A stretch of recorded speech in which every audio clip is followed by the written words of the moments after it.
மக்களே, உறவுகளே, எப்படி இருக்கீங்க? நல்லா இருக்கீங்களா? இது புவனகிரி தொகுதி சேத்தித்தப்பு குறுக்கு ரோடு, எங்கள் ஊர் வளையமாதேவி. இந்த தொகுதியில் வந்து நின்னது அருள்மொழி தேவன். ஊட்டிக்கு வரும்போது எல்லா இடங்களும் ஓட்டிக்கிட்டு வந்தார். ஆனால் ஜெயித்த பிறகு எங்கள் தெருவெல்லாம் எந்த ஏரியாவுக்குமே பெரும்பாலும் வரல, ரோட்லேயே போயிட்டாங்க. அப்போது ஓட்டு கேட்கும்போது நீங்கள் அதுமாரி வர வேண்டியதுன்னா எதுக்கு நீங்கள் வந்து ஓட்டு கேட்க வந்தீங்க? அதுமாரி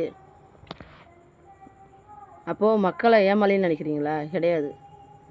ஓட்டு கேட்க வந்தீங்கன்னா எப்படி நம்ம ஓட்டு கேட்க வந்தோமோ அந்த மாதிரி நன்றி சொல்லவும் வரணும்.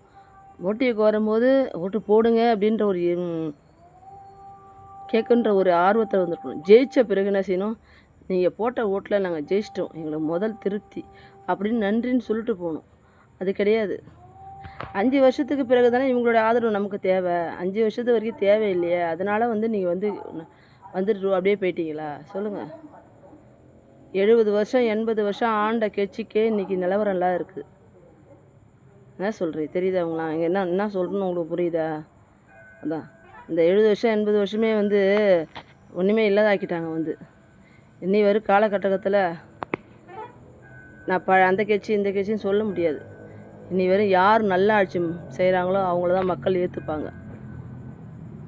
அதனால் உங்களோட ஈகத்தெல்லாம் இவ்வளோ நாள் வரைக்கும் உங்கள் ஈகத்தெல்லாம் எல்லாம் இருந்துறீங்களோ இல்லையோ, அதெல்லாம் இனிமேல் மூட்டை கட்டி வச்சுருங்க.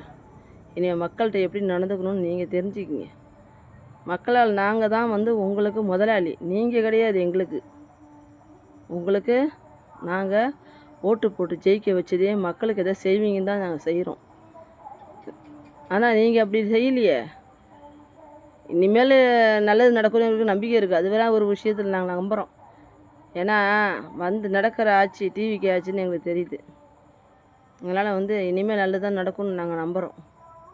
அதனால் இனிமேல் இந்த தவறு செய்யாதீங்க. என்ன இப்போ 5 வருஷம் பிறகு பார்த்துக்கலாம் எது நடந்தாலும். அப்போ கும்பிட போட்டோம்னா ஓட்டை போட்டுருவாங்க ஜனங்க அப்படின்னு நினைக்கிறீங்களா? ஆண்ட ஆட்சியை பற்றி உங்களுக்கு தெரிஞ்சிருக்கும். அதை பார்த்து தெரிஞ்சுக்கிங்க. இனிமேல் இந்த தவறுலாம் செய்யாதீங்க. நாம் என்ன செய்கிறோமோ அதுதான் நமக்கு வரும். எல்லா புகழும் இறைவனுக்கு.